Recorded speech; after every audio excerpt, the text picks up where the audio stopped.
Los corredores del palacio de Calígula no resonaban con los tonos medidos de los debates políticos o la risa casual de la corte. Resonaban, en cambio, con el sonido de la humanidad implorando piedad. Esto no era la crueldad esporádica de un tirano ebrio. Era un infierno meticulosamente construido, burocrático. Bajo su gobierno, la Alitu Roma, los mismos senadores y patricios que habían cimentado el imperio, descubrieron una nueva y escalofriante categoría de terror. Un terror tan absoluto que los padres eran empujados a subastar la pureza de sus propias hijas, y los maridos eran obligados a vitorear mientras sus esposas eran humilladas públicamente, como si fuera un espectáculo retorcido y degradante.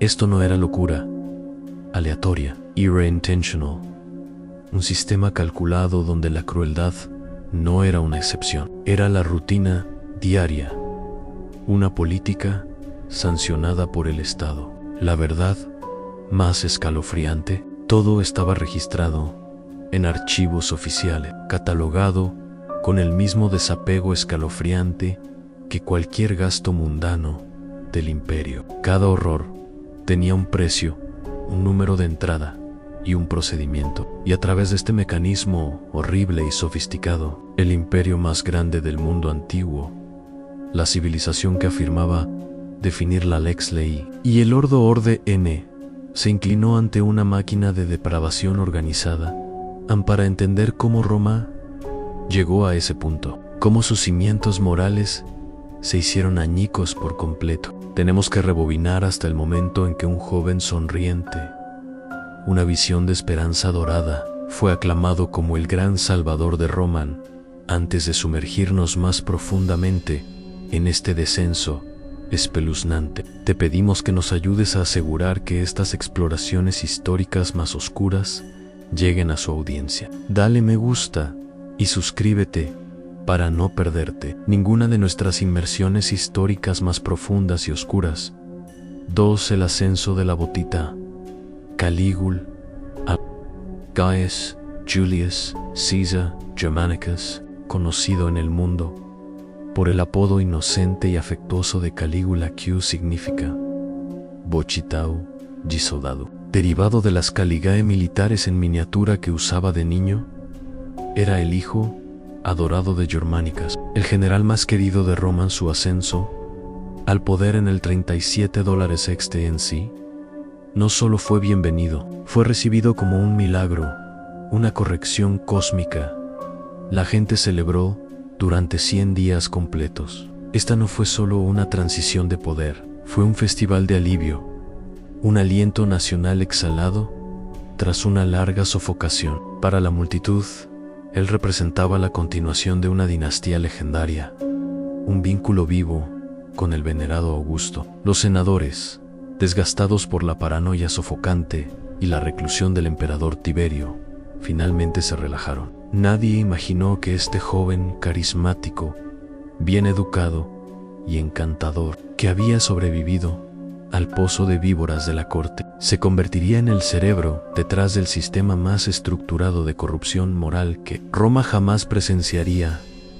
En sus primeros años fueron una mezcla marcada de privilegio inimaginable y trauma devastador. Fue una mascota militar, venerado por las legiones que literalmente adoraban a su heroico padre, pero también fue testigo de la sombra venenosa del imperio en la muerte sospechosa de Germanicus, probablemente por envenenamiento, la destrucción sistemática de su madre, Agripina, la mayor, que fue exiliada, y la ejecución o suicidio forzado de sus hermanos mayores. San Calígula sobrevivió convirtiéndose en un maestro del camuflaje. Crecer en el palacio claustrofóbico de Tiberio le enseñó una lección crítica.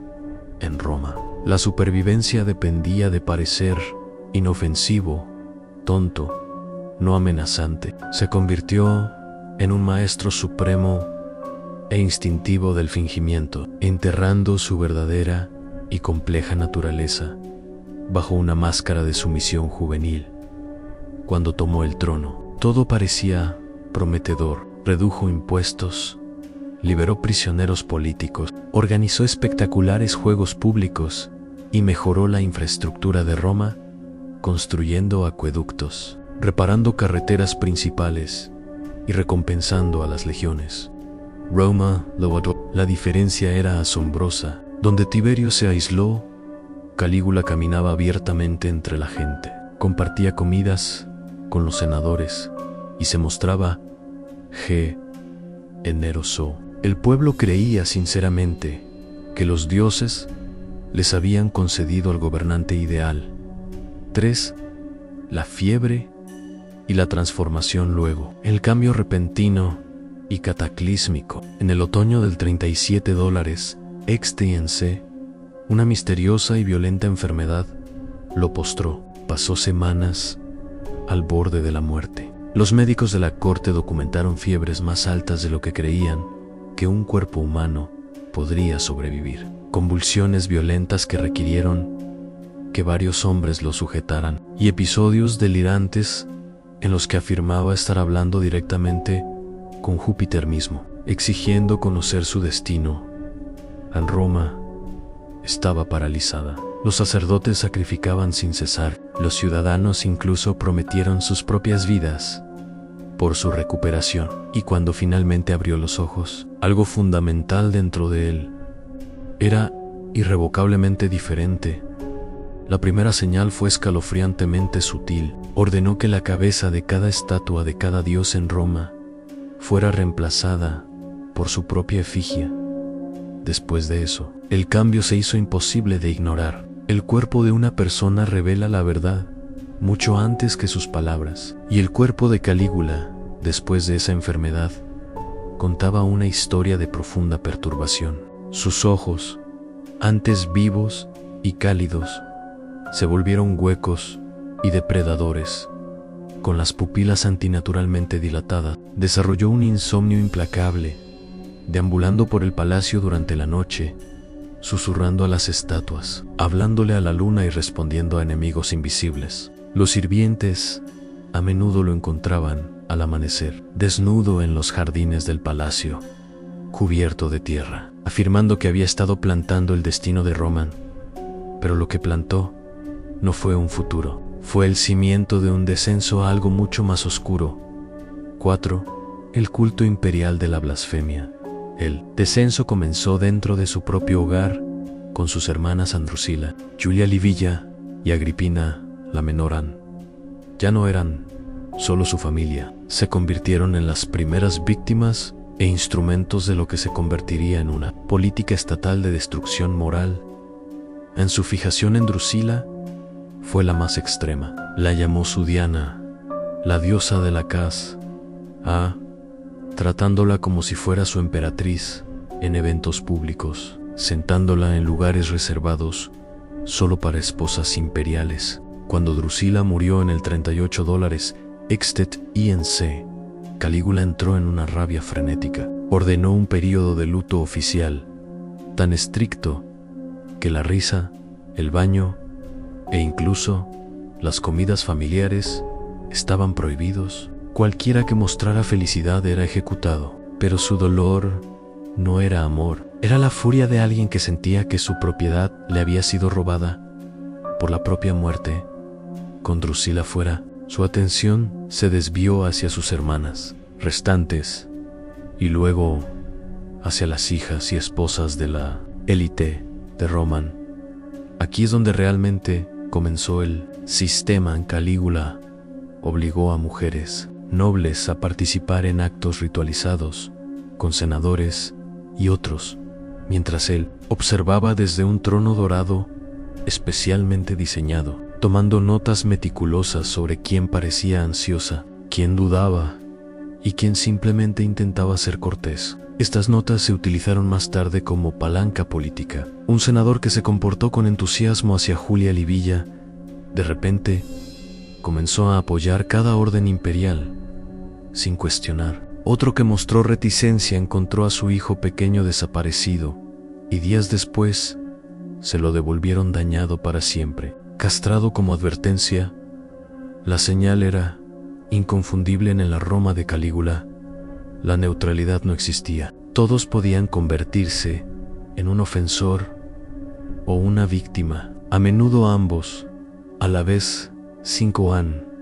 La burocracia de la humillación, el sistema de abuso, no fue espontáneo, fue organizado y burocrático. El médico romano Lucius Scriber dejó escritos ocultos que detallaban cómo Calígula lo obligó a examinar a mujeres y niñas nobles, evaluando su fertilidad y su capacidad para soportar el uso repetido. Estos exámenes eran humillantes, realizados frente al propio emperador, quien hacía preguntas invasivas y degradantes sobre el cuerpo de cada mujer.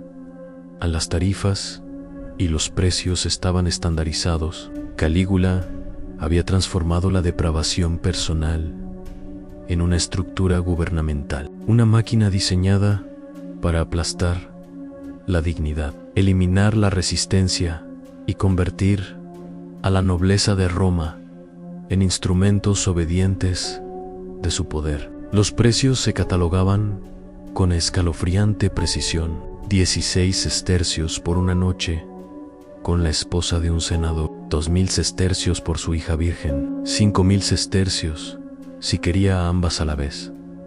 Los pagos no desaparecían en bolsillos privados, se canalizaban directamente al tesoro imperial, disfrazados de contribuciones voluntarias para el bien del Estado.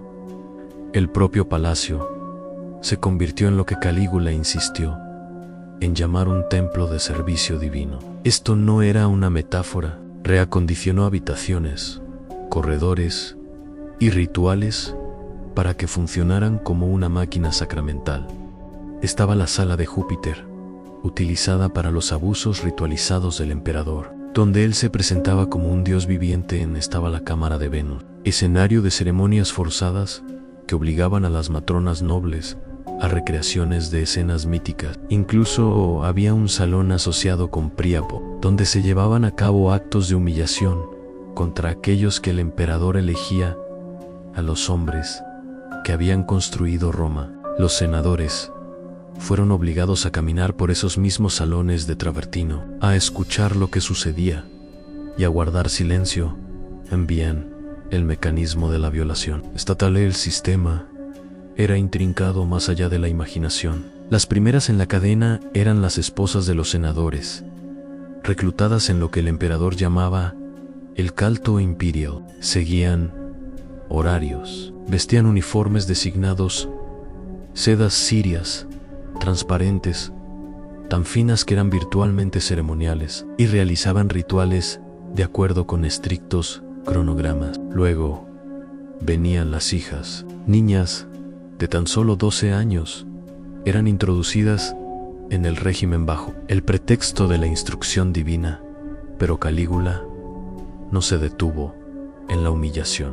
Un conjunto de notas secretas describe lo que equivalía a un programa de cría selectiva. Las mujeres juzgadas como más fértiles eran obligadas a tener hijos destinados a ser criados como dependientes imperiales, niños separados de sus padres y entrenados desde la infancia para servir a las necesidades de la corte. Cada concepción, cada nacimiento, cada muerte infantil se anotaba en los libros de contabilidad. Muchos embarazos terminaron en intentos desesperados y clandestinos de prevenir el parto. Una estadística sombría, registrada meticulosamente por los escribas.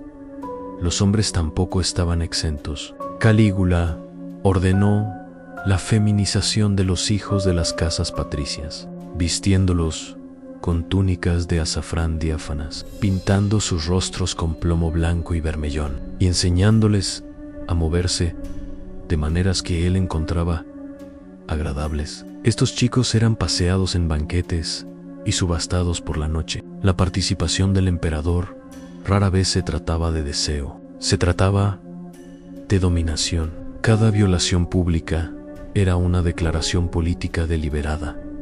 A nada es sagrado que yo no pueda profanar. Ninguna tradición está a salvo de mi toque. Ninguna familia es inmune al colapso. 7. Complicidad coercitiva.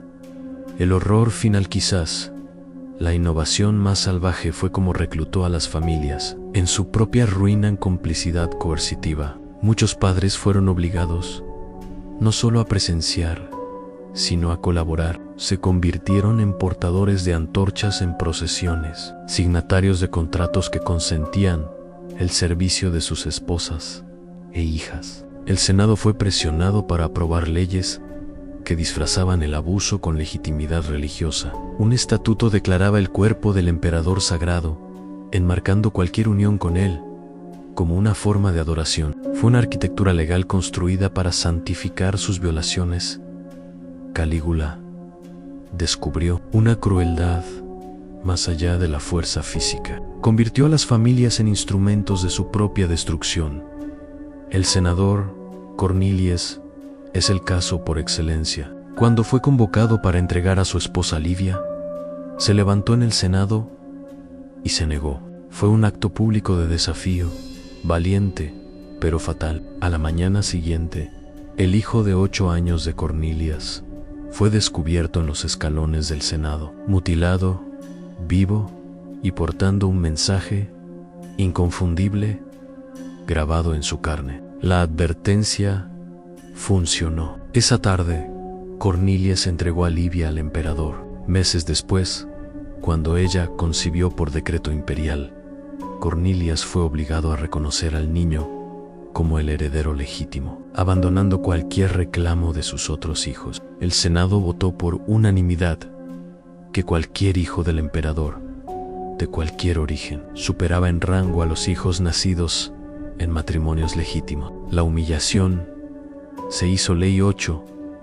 Los archivos de la atrocidad. Dirigir este aparato requería una administración que rivalizaba con el gobierno civil de Roma. Escribanos ocultos mantenían registros meticulosos en un archivo sellado bajo el Palatino. Cada archivo seguía una plantilla, la pesadilla de un burócrata a nombre de la víctima. Edad, rango social, descripción física, actos realizados, duración, grado de aparente cooperación, embarazos resultantes, tarifas pagadas, médicos que examinaron a las mujeres, registros de lesiones o enfermedades, parteras presentes en nacimientos forzados, guardias que las escoltaban en horarios establecidos y contadores que sumaban los ingresos ansí. El emperador cobraba por estos servicios y las ganancias fluían a las arcas imperiales. Cientos de personas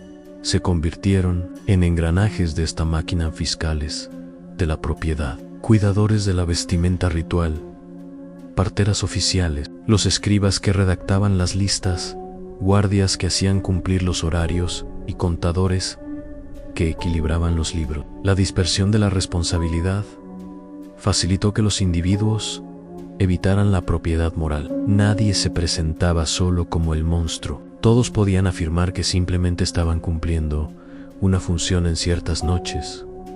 Se ritualizaban como espectáculos. Las lunas llenas eran el horario estelar. Calígula organizaba ritos lunares de fertilidad en un anfiteatro privado reconvertido, convirtiéndolo en un templo pagano escenificado. Arreglaba parejas con participantes cuidadosamente seleccionados, gladiadores famosos por su vigor, cautivos novios, incluso animales, en ocasiones mastines melosianos, y una vez un leopardo. Los maridos se sentaban en las galerías con sus togas senatoriales, obligados a mantener la compostura, mientras sus esposas eran degradadas debajo de ellos. El emperador orquestaba cada detalle como un maestro de ceremonias, utilizando un bastón dorado rematado con símbolos fálicos para indicar sus elecciones.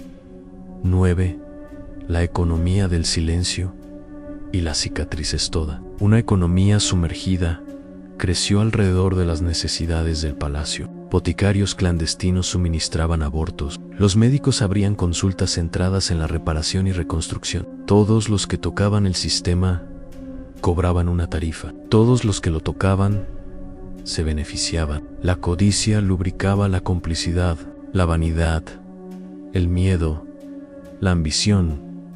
Todo se convirtió en incentivos para mirar hacia otro lado, obedecer, participar. El horror no era simplemente que Calígula pudiera cometer atrocidades, era que diseñó una sociedad donde la atrocidad era rentable. En las historias oficiales nunca registraron lo que vivieron los cuerpos humanos en el palacio, pero esos cuerpos contaron sus propias historias. Las cicatrices se formaron como un alfabeto privado de dolor. Los vientres se hinchaban con embarazos que las mujeres intentaban ocultar bajo prendas superpuestas. Los rostros dejaron de sonreír. Los músculos faciales de la alegría se atrofiaron por años de desuso. Estaba Valeria, la hija de un senador, quien después de meses de abuso continuo cayó en un silencio total. Los médicos confirmaron que sus cuerdas vocales funcionaban. No carecía de la capacidad de hablar, simplemente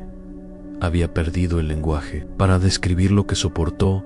A los intentos de resistencia eran desesperados y casi siempre fatales. Algunas mujeres robaban veneno, otras se desfiguraban con cuchillos o quemándose la cara. Pero los médicos imperiales eran expertos en restaurar la vida y la apariencia. Los suicidios se revertían y se devolvían al espectáculo, a menudo castigados con humillaciones públicas adicionales. Aquellos considerados estropeados por la mutilación tampoco se libraron. Calígula declaró que la belleza era irrelevante para el servicio divino y a veces usaba víctimas desfiguradas, argumentando que la fealdad hacía el ritual más puro. En resumen, no había escape verdadero.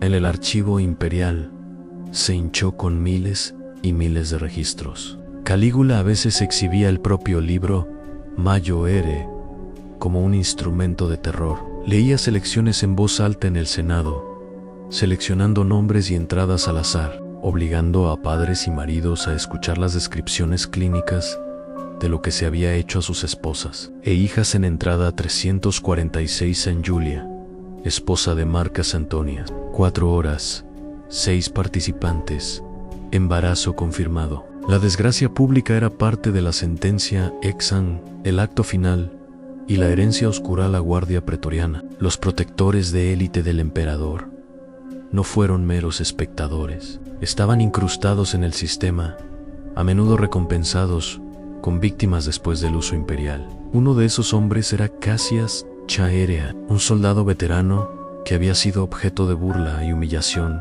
por parte de Calígula, hasta que algo en él se quebró. No compassion, sino furia por su propia degradación. En la noche del $2, $4 de enero del $41 XT ANSE, se organizó una ceremonia brutal final. Al día siguiente, mientras Calígula se movía por un pasaje subterráneo hacia el teatro, Chaerea y un grupo de conspiradores pretorianos lo emboscaron. Lo apuñalaron repetidamente, docenas de heridas, incluido un golpe deliberado en los genitales, una inversión simbólica de las humillaciones del emperador. La esposa de Calígula, Melonia Caisonia, fue asesinada poco después. Su hija pequeña, Julia Drusila, apenas una niña, también fue asesinada. En el nuevo emperador, Claudio declaró una damnatio memoriae. Las estatuas fueron derribadas, las monedas fueron fundidas, la memoria oficial fue censurada. Sin embargo, incluso con el emperador desaparecido, el daño permaneció. Los registros, los embarazos, las cicatrices, los recuerdos, eso no podía borrarse. Con cuchillas en los niños nacidos bajo el programa de cría, crecieron sin conocer sus orígenes. Las víctimas envejecieron con secretos sellados dentro de ellas. Los padres, que una vez habían sostenido antorchas en ceremonias estatales, nunca más pudieron mirar a sus hijas a los ojos. A la muerte de Calígula, eliminó a un hombre, no el sistema que había ingeniado, el manual de la crueldad institucionalizada, los registros, los poderes, los precedentes legales. No se desvaneció con su cadáver. Podría reescribirse, reeditarse, adaptarse. El imperio siguió adelante externamente, pero internamente las heridas permanecieron. Calígula no se había limitado a complacer la depravación. Había escrito las instrucciones para convertir la atrocidad en gobernanza, y los manuales, una vez escritos, nunca se van del todo.